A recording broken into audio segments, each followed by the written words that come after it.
नमस्कार, आप देख रहे हैं राष्ट्र टीवी और मैं हूं आपके साथ अक्षय ठाकुर। हम बात कर रहे हैं पश्चिम बंगाल की, जहां पर चुनाव को लेकर जबरदस्त सियासी घमासान मचा है।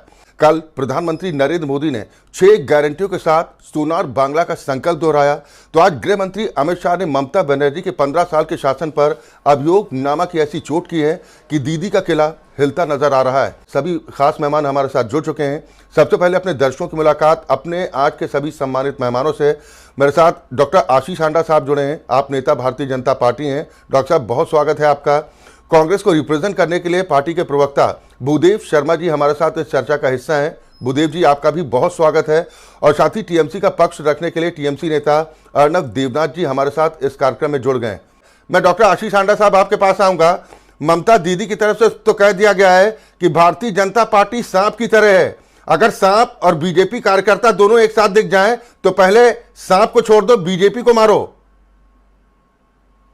अक्षय जी को, मेरे सभी आदरणीय को पैनलिस्ट को और आपके चैनल के सभी प्यारे प्यारे दर्शकों को मेरे यानी डॉक्टर आशीष का प्यार भरा नमस्कार। सबसे पहले तो मैं बंगाल की जो हमारी जनता है, वेस्ट बंगाल की, उनको मैं ये बधाई देना चाहूंगा कि अब उनकी मुश्किल के मात्र 25 दिन बचे हैं, क्योंकि 5 मई को वो इस तिरस्कार की जिंदगी से और ये जो ममता जी ने यहां पे पूरे बंगाल में इस समय सत्यानाश करके रखा हुआ है, जहां पे भय, भेदभाव और भ्रष्टाचार चरम पे हैं, उससे निजात पाने जा रहे हैं। मात्र 25 दिन बाद 5 तारीख को उनका आजादी दिवस मनाया जाएगा, जो पूरा देश मनाएगा। दूसरी बात, आप ये समझिएगा कि ममता दीदी के पैरों तले इस समय जमीन खिसकी हुई है। क्यों खिसकी हुई है? क्योंकि देखिएगा, हम सब जानते हैं कि वो एसआईआर जो कि प्रमुख रूप से एक ही उद्देश्य से की गई थी, और वो थी वोटर्स लिस्ट को शुद्धिफाई करने का काम, जो कि भारत के इलेक्शन में कोई ऐसा आदमी वोट क्यों देना चाहिए जो भारत का नागरिक ही नहीं है। बड़ी सिंपल सी बात है। लेकिन इसके अगेंस्ट में ममता बनर्जी ने कितने धरने दिए, कितने स्टेटमेंट्स दी, और यहां तक कि कोर्ट में खुद अपने केस की पैरवी करने भी पहुंच गई। लेकिन उनकी पार्टी के प्रवक्ता यहां पे आके कहते हैं हम एसआईआर का समर्थन कर रहे हैं, तो यह हास्यप्रद नहीं तो और क्या है। लेकिन बंगाल की जो जनता है, उसने ये 25 दिन में जो सफर तय करना है, भय से भरोसे तक का सफर तय करके उसने बीजेपी को चुनना है। इसका बंगाल की जनता मन बना चुकी है। ओवर कॉन्फिडेंस तो डॉक्टर हांडा साहब नहीं है, जा रही है। बीजेपी ओवर कॉन्फिडेंस में आ गई है, क्योंकि पिछली बार भी आप लोगों ने नारा दिया था कि आपकी बात 200 पार। कुर्ते पजामे सिलवाने का ऑर्डर दे दिया क्या? हलवाइयों से बातचीत हो गई क्या?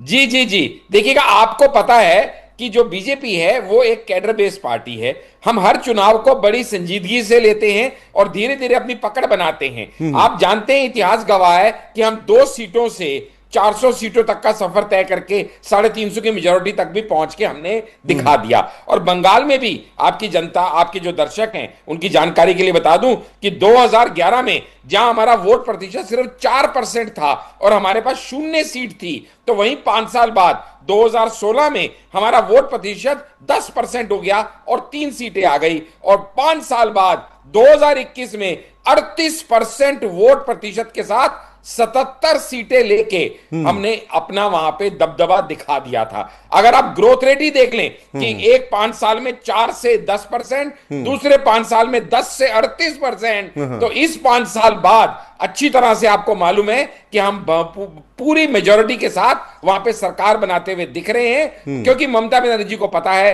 कि जिन घुसपैठियों के सहारे वो जीता करती थी चुनाव, जो भारत के नागरिक नहीं होते हुए भी उनके द्वारा गलत काम से उनको नागरिकता और पहचान जो भी घुसपैठी है, क्योंकि आप लोग बार बार यही कहते हैं कि बंगाल को नहीं दे पाएंगे, पश्चिम बंगाल को घुसपैठियों का गढ़ बना दिया गया है। आपसे सवाल ये था कि आप बंगाल चुनाव में कहां खड़े हैं? ठीक है डॉक्टर साहब, ठीक है डॉक्टर साहब, बंगाल चुनाव में कांग्रेस है कि नहीं, इसके ऊपर आपने जवाब दिया। ठीक है डॉक्टर। देखिएगा अक्षय जी, ऐसा एक बड़ी पुरानी कहावत है, खिसियानी बिजली खंबा नोचे। अभी क्या है कि जब आपके पास और कुछ होने को नहीं होता तो कम से कम रोध हो तो लेते हैं। आज से 25 दिन बाद, 5 मई के बाद इन्होंने आरोप प्रत्यारोप का ही काम करना है, रोना धोना ही मचाना है। लेकिन फिलहाल अभी तो इन्हें ये सब नहीं करना चाहिए, मुझे लगता है ऐसा। क्यों? क्योंकि हम सबने देखा है कि ममता दीदी के अंदर ममता किस तरह से खत्म हो चुकी है और उनकी निर्ममता खास महिलाओं के प्रति हम सबने देखी। एक ऐसा राज्य जहां पे ना सिर्फ वो चीफ मिनिस्टर है बल्कि होम मिनिस्टर है, और एक महिला होम मिनिस्टर होते हुए हमने वहां संदेश खाली में क्या हुआ हम सबने देखा। आरजी कर में क्या हुआ किसी से छुपा हुआ नहीं है। संदेश खाली में कैसे अपराधियों को बचाने का इन्होंने प्रयास किया ममता दीदी ने, उन अपराधियों ने जिन्होंने महिलाओं के साथ खुलेआम दुष्कर्म किए। आरजी करके डायरेक्टर को बचाने का कैसे काम किया ममता दीदी ने, यह भी हम सबने देखा।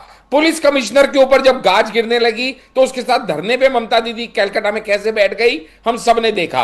ईडी की रेड जब पड़ती है तो as a sitting chief minister अपनी सारी पद की गरिमा को त्याग कर वो वहां जाती हैं और सारे एविडेंस डिवाइसेस, मोबाइल और यहां तक कि लैपटॉप भी उठा के ले आती हैं गैर कानूनी तरीके से, हम सबने देखा। ईडी की रेड जब होती है अलग अलग आरोपियों के ऊपर तो उनके काफिले पे कैसे पथराव होता है, कैसे डराने का भय का काम किया जाता है। यहां तक कि बीजेपी के सांसद हो या राष्ट्रीय अध्यक्ष हो, उनके काफिले तक को सुरक्षा नहीं देने का काम ममता दीदी करती हैं। वो सब तो बहुत छोटी बातें हैं। महामहिम राष्ट्रपति जी जब वहां पहुंचती है तब भी ममता दीदी का एक भी मंत्री मैं देवनाथ जी आ रहा हूं आपके पास, आप काउंटर कीजिएगा।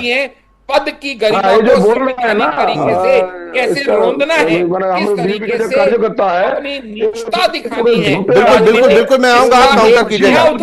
लेकिन डॉक्टर साहब ममता दीदी कह रही है की हद डॉक्टर आशीष हो जाती है जब आप ये डॉक्टर सोचिएगा आशीष कि अगर किसी ममता दीदी का बड़ा आरोप है, ममता दीदी की तरफ से आरोप लगाया जा रहा है कि मेरी जान को खतरा है और ये खतरा भारतीय जनता पार्टी से है। हो जाती है ये कह के कि मेरा अपमान हो गया। अरे जय श्री राम का नारा लगाने से ममता दीदी का अपमान कैसे होता है, तो ये तो हमें पूछ के बता दे। खैर जो भी बंगाल का इन्होंने हाल किया है, बंगाल की जनता मन बना चुकी है। ठीक है, जो आरोप आपने लगाए उस पर जवाब तो ले लीजिए। देवनाथ जी है, बंगाल की सौम्यता वापस लौटाने का समय आ गया। रविंद्रनाथ टैगोर की धरती को वापस में बना, ठीक है, आपने अपनी बात पूरी कर ली। अब देवनाथ जी को भी सुनिए। वापस लौटाने का समय आ गया। बंगाल में अब की बार फिर से भगवा लहराने का समय आ गया। बंगाल की जनता इस बार मन बना चुकी है। ठीक है डॉक्टर साहब, नहीं सहेंगे। अनुरोध आप लोगों से, प्लीज सुनिए, मेरी आवाज पहुंच रही है आप तक, जनता मन बना चुकी है, मेरी आवाज आप तक पहुंच रही है। ठीक है डॉक्टर आशीष का जाना तय है। अरे सर भाषण नहीं दे रहे हैं आप, चर्चा में भाई सवाल पर जवाब दीजिए। दीदी की विदाई 5 मई को होनी तय है। ठीक, अरे वाह, सारा मीडिया दिखा रहा है झूठे आरोप है। किस आरोप का बताओगे? उन्हें जवाब देने दीजिए। जो महिला डॉक्टर थी पीड़ित, उसकी माता को न्याय दिलाने के लिए हमने टिकट दिया बीजेपी ने, और तुमने क्या किया? बोलिए। ठीक है अक्षय जी, देखिएगा आपने जो उनकी बात बताई ममता दीदी की, ये उनकी सोच की संकीर्णता बताती है। आप एक बात बताइए, घुसपैठिए का मतलब क्या होता है? जो हमारे देश में गैर कानूनी रूप से घुस जाए वो है घुसपैठिया। हमारे देश के अंदर एक राज्य से दूसरे राज्य में जाना घुसपैठिया कैसे हो गया? क्या हमारे देश में लोकतंत्र नहीं है? क्या दिल्ली का आदमी बंगाल नहीं जा सकता? क्या मुंबई का आदमी बंगाल नहीं जा सकता? क्या उत्तर प्रदेश का आदमी बंगाल नहीं जा सकता? शुक्रिया, बहुत शुक्रिया डॉक्टर आशीष और अर्नब देवनाथ जी, आपका भी बहुत शुक्रिया हमारे साथ जुड़ने के लिए।